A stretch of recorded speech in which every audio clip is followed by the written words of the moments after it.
Hey guys, what's up and welcome back. Wanted to bring you a couple of replay reviews today in the TvP matchup. We're going to go ahead and focus on how we're doing our double gas build, and then we'll kind of show how it's playing out against two different scenarios here.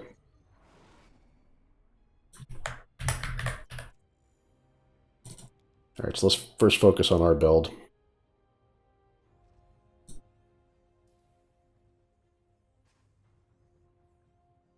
So 16, 16, 17 double gas with the scout. A little scuffed on the gas timing there. And then we get our depot down just in time to lock the probe out. Our factory is a little late because we were looking at the Protoss's base. Factory with a gas cut. Resaturate gas after we drop the command center. Got the spotting depot for the blink pressure. Cyclone in the front. The Reapers get a pick off on the Adept. And then what we're doing is we're scouting the Protoss's main base with the two Reapers. So when our SCV scout came in, our SCV scout went around the mineral line. It saw pylon, gate, the cyber was building, and on the way out we saw that the Nexus was building, and we did not see the second pylon. So with our Reapers, we knew that we were going to check this pylon for the tech. We do see that the Twilight is finished and that it's researching. So we're going to play out our build as normal, and that's going to be Marine Tank Raven with our Safety Cyclone. We've repositioned our Safety Cyclone into the main mineral line for blind Stargate defense. So basically the way this played out is when the Cyclone popped, we sent the two Reapers out on A move. The two Reapers on A move intercepted the Adept on the map, which gave us an alert. So we microed the Reapers against the Adept for a second, and then sent the Reapers into the main and moved the Cyclone back into blind Stargate defensive position. Okay, and then now we're just building our defensive setup.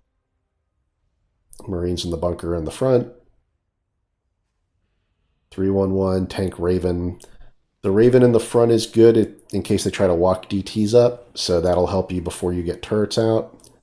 And then now we start Stimpack. And then here comes the pressure. So you can see we can just view from this angle, because that's basically what we're doing. The pressure comes in, we anti-armor missile it, we drop a turret. The low ground tank did a decent job there. And really what they did is they attacked the anchor tank, which is why we want to rally kind of towards our ramp. Comes in a second time, but now Stim is done, and with Stim done, we get the better of those trades.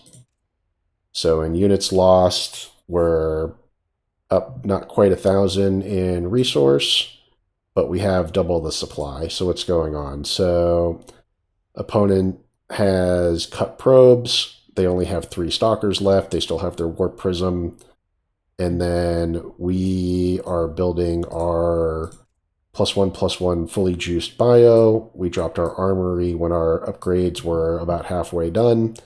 And then now what we want to do is drop the 3rd CC, some defensive turrets, and then push out for the counterattack.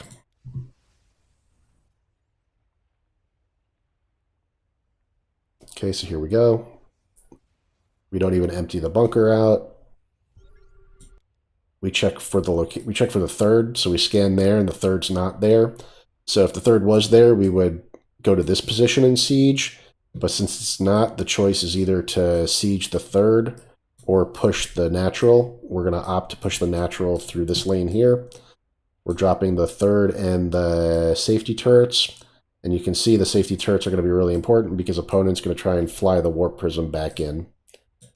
In terms of units, we've got basically, we had like 2 cycles. We had a minute of 4 in production basically. We've got 6 Marauders, which is a minute's worth, 4 Marines, which or 4 mines, which they build in like 20 seconds. The Marauders and the mines build at the same rate. So ideally, a minute of 4M is 6 Marauders, 6 mines, and 4 medevacs based on the build times. So our army is definitely like sufficient. The 3 medevacs are enough. We left the tank bunker at home for defense. If we had more tanks, we would bring them with us. And then the key thing here is that the warp prism dies. So the warp prism dies, and then we can focus on the attack in the front. And it's basically just mines in front and stem. When we see the Colossus, we control-click the Marauders, and then A-move the Colossus with the Marauders, so the Marauders can rush down the Colossus. There was only one Colossus, and that's why this worked out. So if we view this build from opponent's perspective, what we're going to see is probably that the blink pressure is a little late, is what this ends up being. So he goes Nexus before Cyber.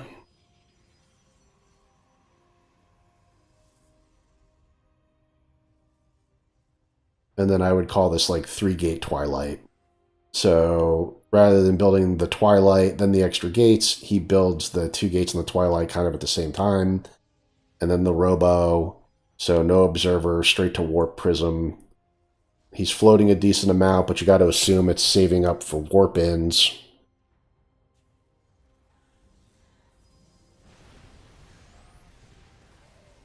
But yeah, he's basically just floating too much.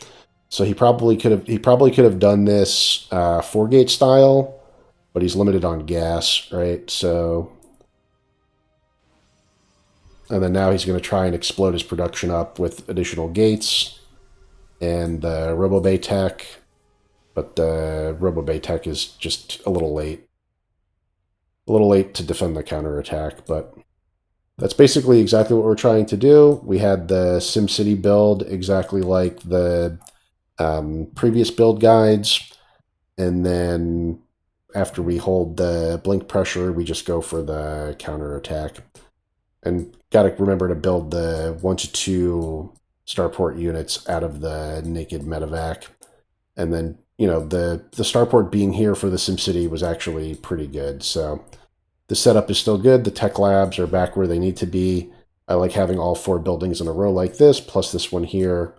And you can kind of see how that creates a choke where the stalkers can't really get on top of your bio. They can blink the tanks, but you want them to pay for that. So when they blink on this tank, it's covered by these 2 tanks, ideally. And then by the time they blinked on this tank, then my bio can try and cut them off. So that hold basically went exactly according to plan. It just wasn't the most aggressive, sharpest 4-gate blink by opponent.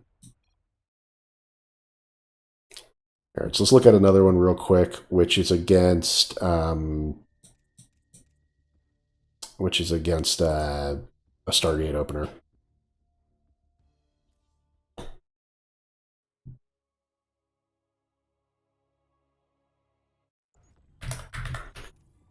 All right, so we'll focus on my side of the map again.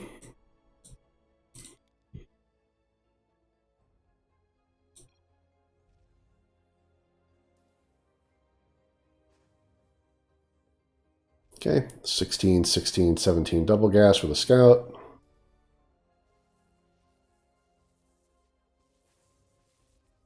Deal with the probe harass.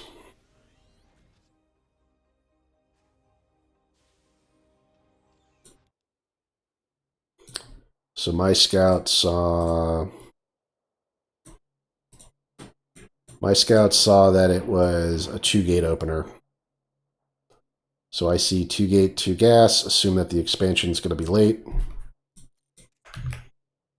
So I should respond to that with a high ground expand.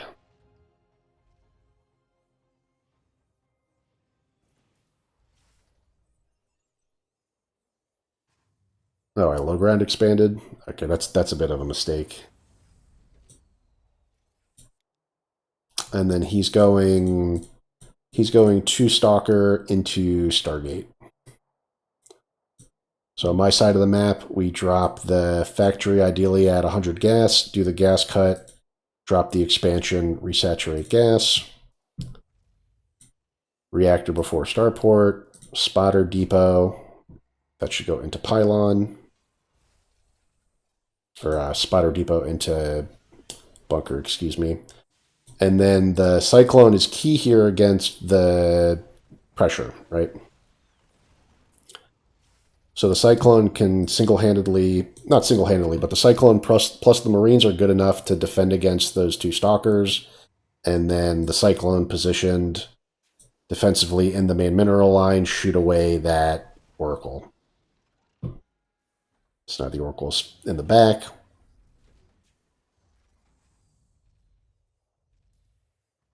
We're just teching into our 311 double eBay setup. Our double Reaper did scout that Stargate.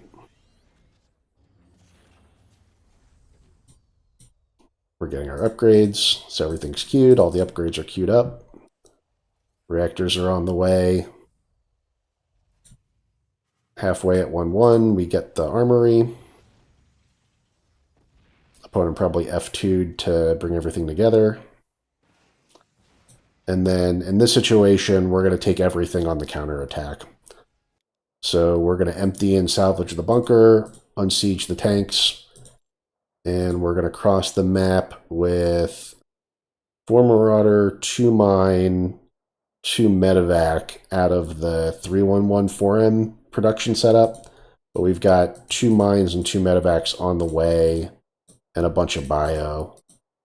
And the upgrades are basically finished. So our move out time is a little late, but we were dealing with the pressure from the 2 gates in the front where the Cyclone microed along. So like the Marines can put shots on the Stalkers and then micro the Cyclone and then bring SCVs to repair the Cyclone.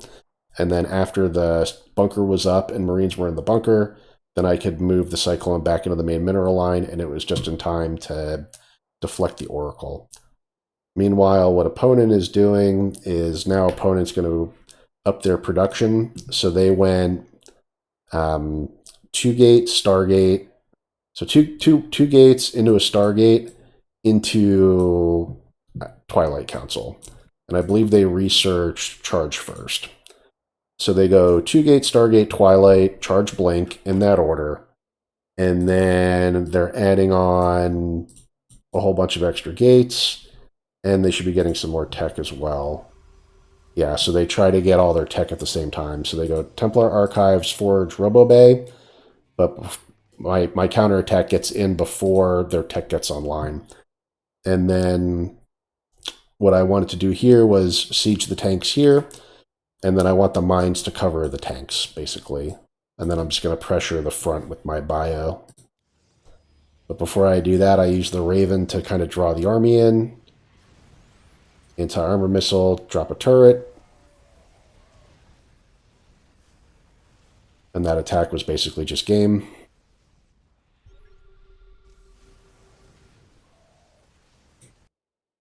So yeah, pretty standard. And then back at home, we built a 3rd on location. And then we already had the armory, so we can start 2-2.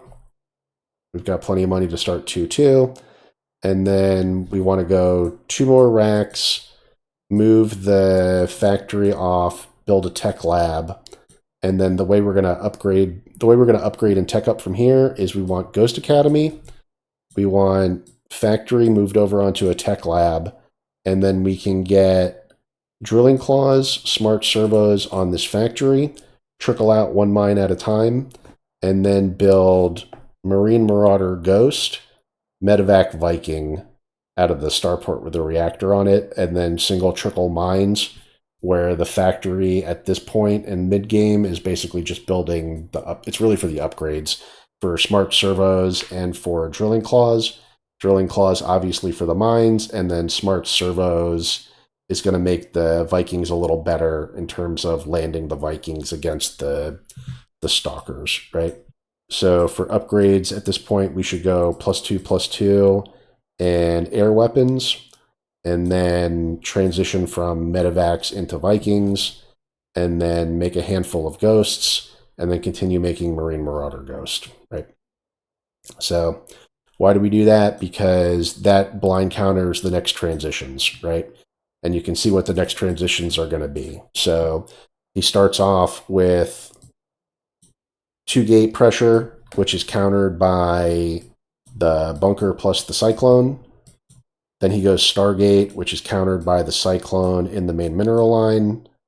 And then he's going to go Robo-Bay Tech, most likely for Colossus, and High Templar. So the Robo-Bay Tech Colossus is going to be countered by the Vikings, and then the Templar Archives is going to be countered by the Ghosts with the Ghost Academy. So we're just continuing, basically against Protoss, we're continuing to follow their tech forks. Their tech, we're trying to get out ahead, or at least blind counter their most likely tech paths. And then we've talked about this in the other videos, but basically what we're most scared of is gateway into splash into sky toss. And that's going to be the most macro oriented game when they open up Twilight first, blink charge, Robo-Bay Tech, extended thermal lance. So now they've got charge lots, blink stalkers, extended range Colossus, right? They'll have some Centuries and Immortals mixed in. That's like their base gateway ball, right? And then from there, they can add High Templar with Storm. And then from there, they can add Golden Armada Sky Toss, Carrier Tempest Mothership, and Blink DT, right? So that's like, for me, that's like their ultimate tech transitions. And we have a replay from like earlier in the week where we do beat an opponent who goes that tech route on Golden Aura. But we don't need to look at every replay. And also I like to look at replays that are like pretty fresh. So these are all from over the weekend. And we're basically winning with the same kind of army composition where it's literally our 4M plus Tank Raven setup in two different scenarios, which are the two most dangerous scenarios in TvP, right? So we basically just showed a replay where we beat the opponent who went Twilight first on a 3-gate Twilight setup, and then we beat an opponent who went Stargate first on a 2-gate opening setup. And these are going to be pretty common situations that you see on the ladder, right?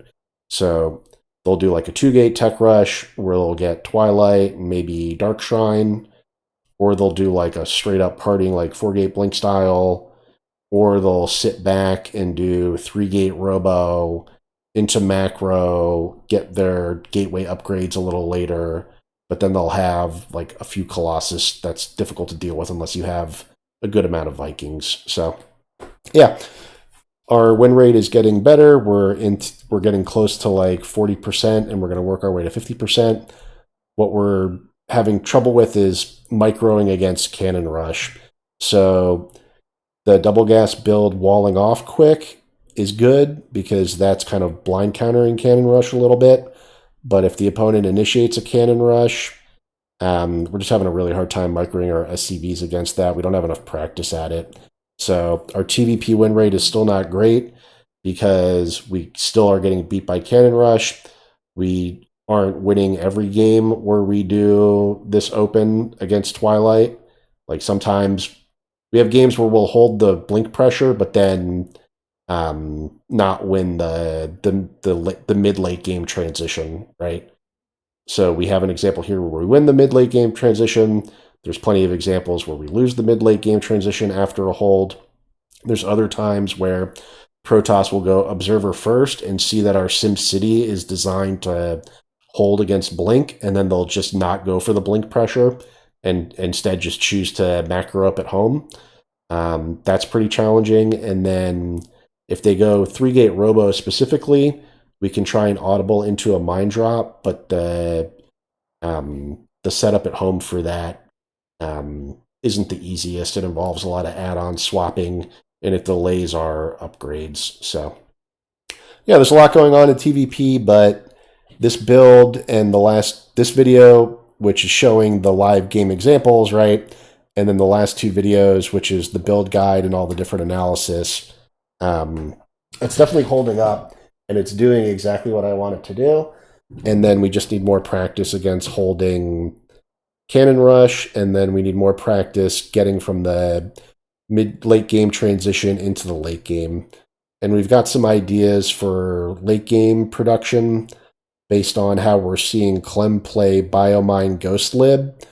Clem is playing Biomine Ghost Lib in TVZ and TvP, basically. And what I'm seeing out of him is he's going up to 11 racks, which makes a lot of sense. So in TvP, I think our ultimate late game production structure would be 11 racks, 2 factories, 3 starports. And out of the 3 starports, we can build 6 liberators at a time. And out of the 11 racks, we could do a 5 reactor, 6 tech lab split. And that can give us 10 Marines at a time, and then up to 6 Marine or Marauder or Ghost, basically. So 5 reactors equals 10 Marines, and then 6 tech labs equals some split of 6 Marauders or Ghosts, and then 3 starports with reactors. So that's for Medivacs, Vikings, or Liberators. And then on the factory, we would do 1 tech lab, 1 reactor, so that we can get the upgrade, smart servos, and drilling claws. And we would basically build 3 mines at a time out of that. And then we're not going to upgrade vehicle weapons at all. We're going to get +3/+3 bio.